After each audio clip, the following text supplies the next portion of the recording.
and welcome. This is Business Edge on News Central. I am Tolulope, Adeleru-Balogun.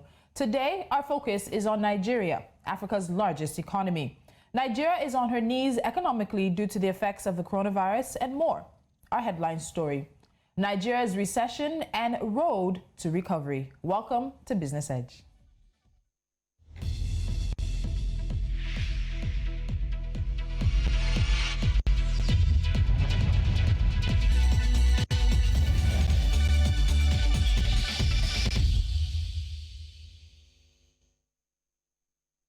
Now, Africa's largest economy is grappling with diversification as the world seeks greener solutions away from her black gold.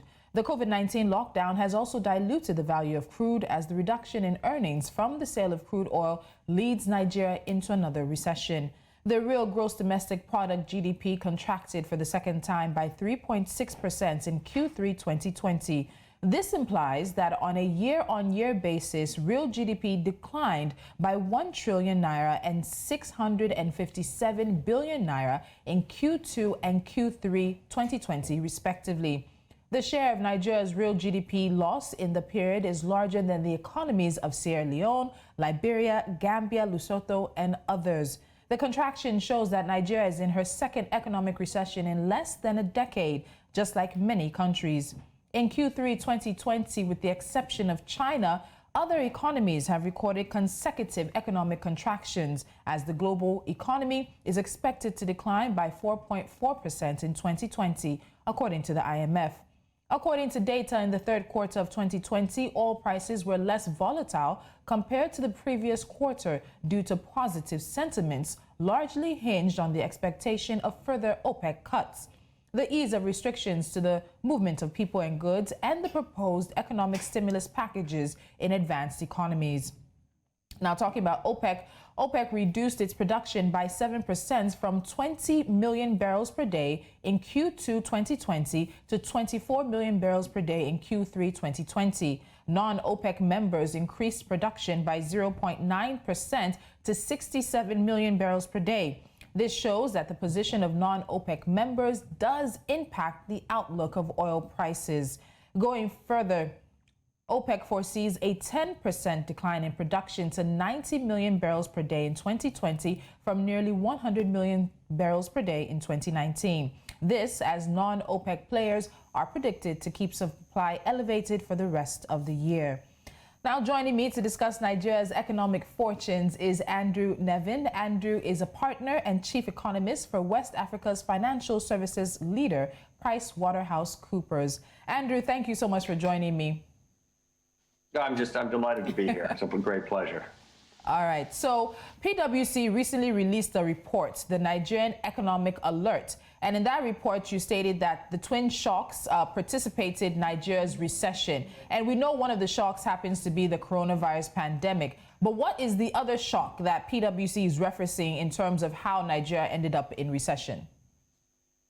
Well, I mean, we're referring to the oil price shock, and in many ways, we've advocated for years that Nigeria needs to move beyond oil, and in fact it is. But still, we're still in a situation where it's the bulk of the government's revenues. So when we had the significant oil price decline, it's put a tremendous fiscal squeeze on the country, as we all know.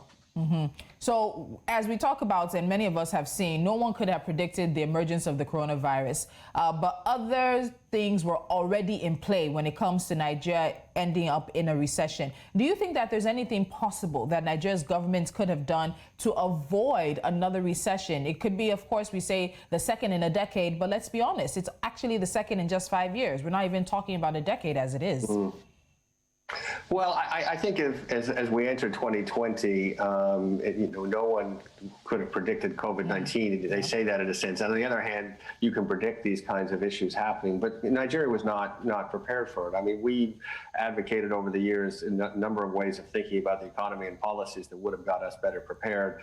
Nigeria was not very well prepared. It suffered the twin shocks, and we're under immense pressure now. And of course, the situation is not improving. We've sort of thought of ourselves as coming out of the medical emergency or the medical pandemic, but in fact, it's actually getting worse. It's getting worse certainly in Europe, the UK in particular. It's getting worse in the United States, and it's now getting worse in Nigeria. So all of this makes for a very difficult situation. But I mean, we do think there's a great path forward for Nigeria. It just needs to take, I don't want to say advantage of the crisis, but it needs to make decisions now that put it on a better footing going forward.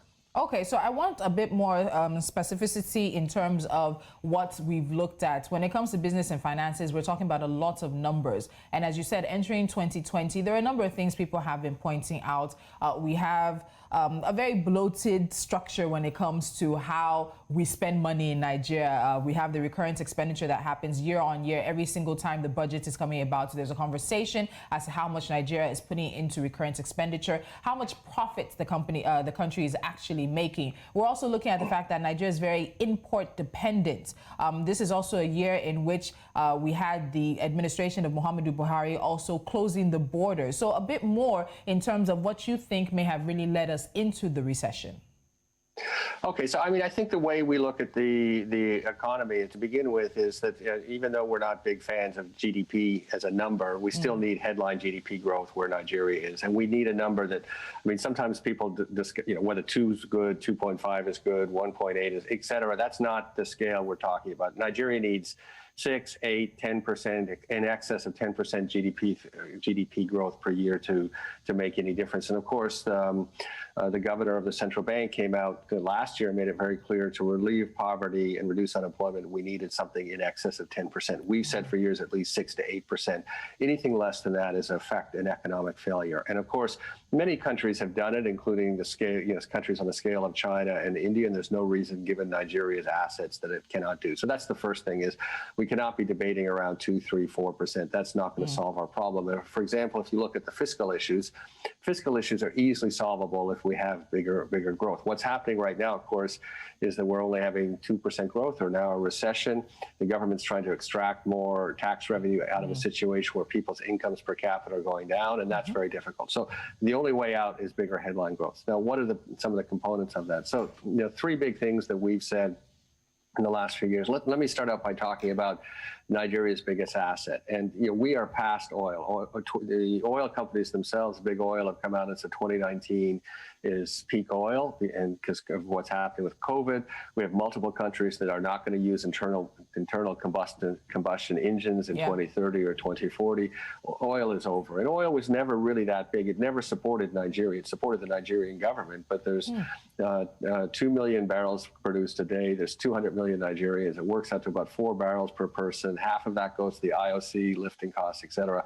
So we're talking about a base of 2 barrels per person per year, which is nothing. So let's just dispense with oil as our major asset. The major asset of Nigeria are Nigerian brains. And we know that already because, of course, the incredible success of the diaspora. So we put out the paper last year. We didn't put any new numbers. We just put the numbers out in a way the public could digest. And all of a sudden, people realized this is what was supporting the economy, right? So, the official number I think they put out for last year is 24 billion. I can tell you the unofficial number is the total number is much higher, because we all, with the diaspora, we have a Boki transactions, personal transactions to exchange money. They're not recorded anywhere. And the World Bank has come out and said 1 out of 2 Nigerians are supported by the diaspora. Wow. So, the diaspora is highly successful out there. And of course, not 1 out of 2 Nigerians are not supported by by oil. Oil supports, as I said, the government, but not Nigerians on that. So that brain capital is something that we should be putting at the forefront of the strategy. And of course, with the way the world is going, particularly with COVID, you want to look for silver linings. People can work remotely, right? So now there's much more opportunity for Nigerian brains to stay in Nigeria, earn FX for the country on that. So that's the #1 strategy that we're putting forward. And of course, we have examples of it. We have a company, Outsource Global, which is an amazing Nigerian company started by an incredible Nigerian heroine, Amal Hassan. It's in the north. It has over 1,000 seats of educated Nigerians doing outsourcing. It earns FX for Nigeria with Nigerian brains staying in Nigeria. So that's the #1 path for us, is how do we maximize the value of Nigerian brains? #2 path for us is unlocking dead assets. So Again, we came out, I think, with a paper that seems to have a lot of influence in the way the government's thinking about things. Nigeria is a very rich country. It has immense assets, but the assets are not earning a return. So there's the obvious ones like Ajaokuta Steel, the refineries, National Theatre. Those are assets owned by the federal government, but both the federal government and the state government are thinking a lot more about how to unlock those dead assets. But then beyond what the government owns, the biggest asset in the world is real estate. It's about 2/3 of the world's assets. And as everyone knows, we have a very difficult real estate situation. So you can't, for example, if you're in Lagos and you're one end of Lagos, you want to sell your land, move in with your sister and start a business with that capital. That is a very difficult process. And I say this not in the abstract. I say this as someone who bought property in Lagos, had a mortgage. I mean, we all know there's only 50,000 mortgages in all of Nigeria on that. So unlocking these dead assets, the real estate asset, federal government assets, state assets, is the second pillar for us that's absolutely critical on it. And then the third pillar, which really you can see the last 3 or 4 years has kind of really become quite central, is the recognition and the action around states taking responsibility for their own development. So I arrived in Nigeria in 2008, and at that time, of course, we had some very buoyant oil prices. Once we got through the banking crisis in 2009, 10, we had high GDP growth. But we didn't have this, states did not take responsibility for their own development, if you back period 2010 to 2014. When we had this recession back in 2015, 2016, states started to realize, and other actors, including the federal government and then people outside the country, like World Bank, IFC, FDB, realized that the development has to happen at the state level. I mean, we are already the 7th largest country by population. We'll be the 5th largest by 2030. It's projected we'll be the 2nd largest by 2100. So, if you look at other large countries like China, India, Germany, United States, they have multiple poles of prosperity. So the third pillar is things have to happen in Sokoto, things have to happen in Abia, things have to happen in Cross River. I mentioned Amal Hassan. She's opening an office in Maiduguri, which is fantastic. So that state level development is critical. And what we're seeing in the country is that there's some governors that are really doing a fantastic job in developing at the state level. I'll cite in particular His Excellency Governor El Rufai in Kaduna, who's made enormous progress there. I'll cite also His Excellency Governor Fayemi in Ekiti. It's 2 examples of governors that are really trying to get their state moving. So those 3 things together, the power of Nigerian brains, unlocking dead assets and state level development are the 3 pillars we think are critical for the country. So everything you said has just really fascinated me, and I like that there's an intention behind it. We're not spreading out to 5, 6 things that need to be done, and it also sort of is multi-layered as well. But something that stuck with me from what you said, we need to see a GDP growth of 10%. And this is a country that has a population growth every year of 2.2, 2.3%. And if we're still dealing with our GDP growth around that or below that, obviously we're not able to cater for the population that is with us and the one that's coming. But more importantly, you said that oil really never works for Nigeria. It works for the Nigerian government. And I think that's a vital takeaway from this. I want to ask a very quick question before we take a break. And we've gotten into some solutions and we'll talk more about reforms. But agriculture is something that we keep hearing a lot about in terms of diversifying away from crude. And we've seen the government, the current government and others before it trying to invest in agriculture. But unfortunately, the prices of food have remained high even before the pandemic. And then, of course, with renewed insecurity in other parts of the country. Now, in 2019, data from the Nigerian Bureau of Statistics showed that food took up 56.6% of consumer expenditure in Nigerian households. So majority of Nigerian households were using more than half of their expendable income to buy food. NBS data released in 2020, that is just about a month ago, also showed that food inflation reached a 31-month high. Why does it look like the investment in agriculture from administration to administration is not yet really paying off for Nigeria? So we have food insecurity, that's still a major issue. We're not exporting as well in terms of making it a profit generating segment for the Nigerian economy as well. And then just being able to stabilize ourselves. Andrew, what do you think? Well, I think that the fact that there's been an emphasis on food the last decade is exactly the right strategy, right? I would just think that so far we just go back a little in history. It it was His Royal Highness Mahamudu Sanusi II, of course, when he was the governor of the central bank, that actually put agriculture at the center. Before he came out and said this in 2010, no one had really thought about agriculture in several decades in Nigeria. So there has been a big emphasis on it. I think every governor has it as part of their planks.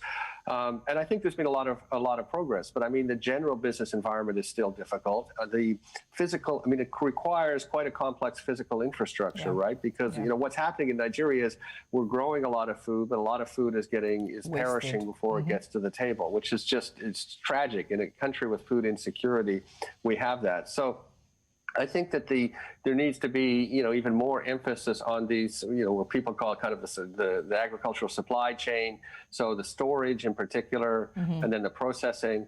But I think part of the strategy too has to recognize if Nigeria is successful with food, then there's going to be less people employed in agriculture, because part of the intent has to be that the agricultural productivity goes up. So we don't want the agricultural, I mean, by definition, if we've got 50% or 70% of employment in agricultural land, then the country will be subsistence country, right? So the idea is actually to get higher efficiency processing, you know, growing of food, processing food, et cetera. So less people involved in agriculture on that. So, but again, I mean, I think there has been a lot of progress on it. But the particular issue with the inflation, I think that you highlighted so critical is, I mean, the general number from the Nigerian Bureau of Statistics on inflation, to me, is meaningless. I mean, what matters is your own rate of inflation. And as you said, 56% of the Nigerian spending power goes to food. So for the majority of Nigerians, what matters for them is food inflation. And it's been a very difficult period.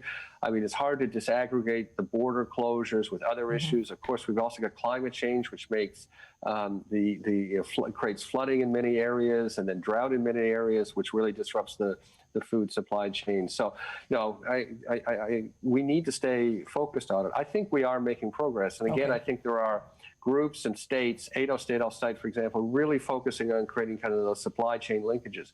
But one other piece, just to finish before break. Very quickly. One of the problems with agriculture, though, is highly risky. You don't want the entire country in it's risky for the farmer. It is not easy being a farmer with these fluctuations in prices. And of course, if we're very successful at producing a lot more food, prices are going to come down for the farmer on that. So let's be careful about going kind of all in, because it creates a riskier society if there's too much focus on agriculture. That's interesting. A riskier society if there's too much focus on agriculture. When we come back, we'll talk about taxes. We'll also talk about reforms and the future of Nigeria out of recession. This is Business Edge.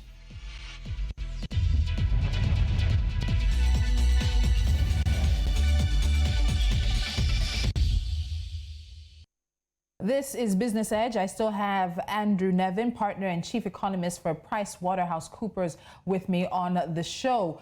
So Andrew, according to the economic alerts of PwC, the core of the best and most effective approach to expediting Nigeria's economic recovery is implementation of fiscal reforms, some of which have been captured in the Nigerian Economic Sustainability Plan.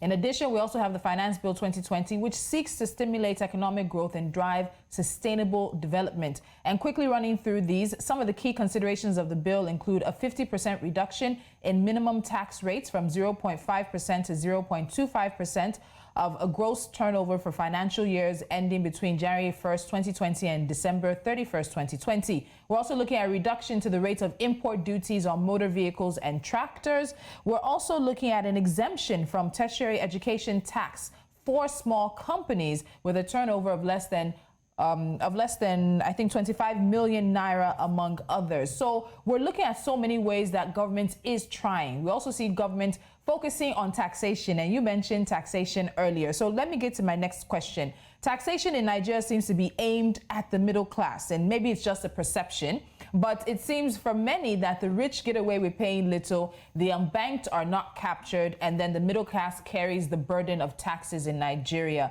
What can government do differently to ensure that taxation is evenly distributed and those who are on the higher spectrum or the higher earnings are paying more taxes as it should be?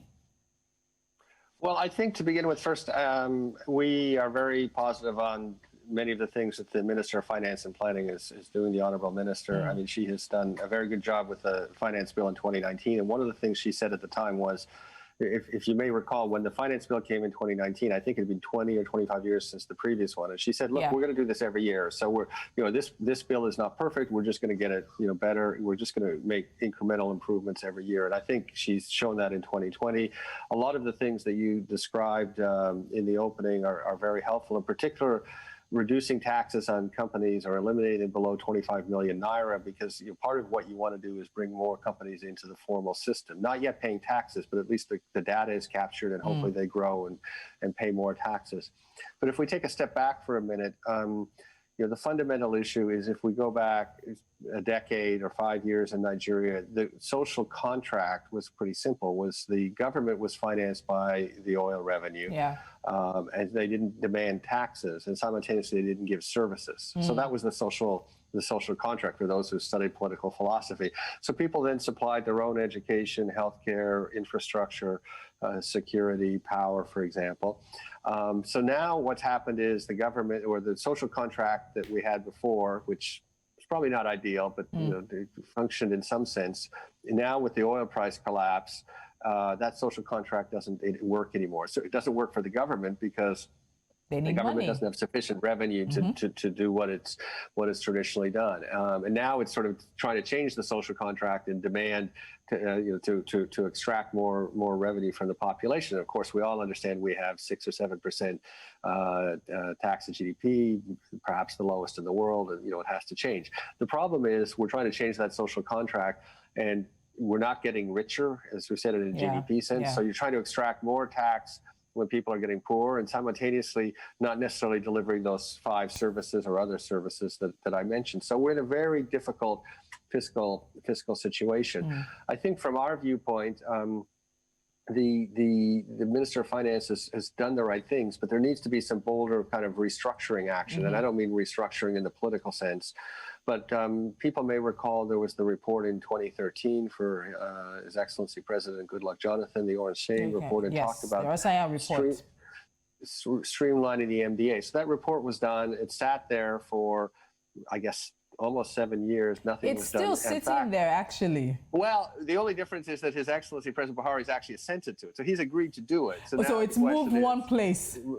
Yes, is happening. But I mean, if we want a better business environment, so if we take PEBEC, for example, I mean, Dr. Jamoke at PEBEC is like a national heroine, right? I mean, she has just done so much to try to improve the business environment, but it has been in the context of not really making structural changes. So, for example, if a company needs to deal with 29 agencies, then PEBEC's solution is we'll create a single window to get to but the fundamental question is, why are there 29 agencies? And what's happened too in the last couple of years is, as we've had this increasing fiscal pressure, the agencies are not there necessarily, are not there to develop their own, the industries that they regulate. They're also there to survive themselves in difficult. So then they're imposing kind of multiple taxes, multiple regulations, overlapping regulations. So unless that fundamental issue is addressed, I don't think the Minister of Finance can do enough with the tools at her disposal. I mean, if we take a step back for a minute, I mean, I said a little earlier on the show, we're going to be the 5th largest country population by population 2030, and the 2nd largest. We're going to pass China, according to the latest numbers that I've seen, by 2100. So then this is the biggest economic opportunity on the planet, and yet people are not investing. So the question the government should be asking itself is, why do people not want to invest? Why do Nigerians not want to invest? Why does the diaspora not? The diaspora wants to invest, but there aren't the mechanisms that they feel are going to result in success to invest. And why does the people outside of those two groups, so foreign investors, why are they not investing? We have the biggest economic opportunity on the planet. We have 20 trillion euros of securities that pay negative interest rates, and yet people are not coming to the Nigerian party. And I think the way we've expressed it is, while there's been efforts, there's been a refusal to make these fundamental decisions. So then what's happened is, we came into March, we had the COVID, the twin stressors of the medical emergency, the economic emergency, the oil. And so then the government started to make a few decisions, right? So the 3 decisions they made, we from our viewpoint, are the easy decisions. So they said they deregulated foil, PMS. And of course, even that is not quite done yet if you follow the press, exactly what the price if you follow the process. Okay, Andrew, I apologize. I have to break in here because time is not with us. My last question was going to be about reforms and, as you said, restructuring, but not in the political sense. But you've managed to answer a lot of that. And I see that there's also a passion for Nigeria with you. So we definitely appreciate that. I want to say a very big thank you to you. We're going to have you back. We have to break down into smaller chunks some of these issues, looking at the Finance Bill 2020, looking at reforms as well, multiple taxation on different levels, and even the Recession report, as you said, it's finally moved one step further on the chessboard. So we'll see what progress 2021 may bring for that. But definitely Nigeria needs to focus on reducing the cost of governance, which means in the long run, MDAs need to be collapsed. They need to fit into each other. And it also means that the civil service is going to have to be really pared down. Andrew Nevin, partner and chief economist at PricewaterhouseCoopers, thank you so much for joining me on Business Edge. We look forward to having you back. Thank you so much, and please stay safe. All right, you too. Please mask up, mask up. All right, we're wrapping up the show with NC4 to watch, and let's get straight into it. Nigeria's inflation will weaken economy, and this is a CBN survey. That's Central Bank of Nigeria. Zimbabwe Power Utility approves payment of bills in US dollars. They say they'll allow people to pay their bills in foreign currency. Probably not good enough for the economy there in Zimbabwe. Vodafone ends talks to sell Egyptian stake to Saudi telco. And that, of course, is coming in from Vodafone. And finally, Morocco unveils first Moroccan-made electric car charging station. And again, pointed to something I discussed with Andrew, the world is moving away from Nigeria's oil. And it's only ever worked for the government, but not for Nigeria. And that's it on this edition of Business Edge. Head to our websites for more business and financial news from across the continent. Follow us on social media. We are at News Central TV. And of course, you can catch up with our news and programs. Just download the News Central TV mobile app on Play Store and iOS. Until next time, I'm Tolulope, Adeleru-Balogun.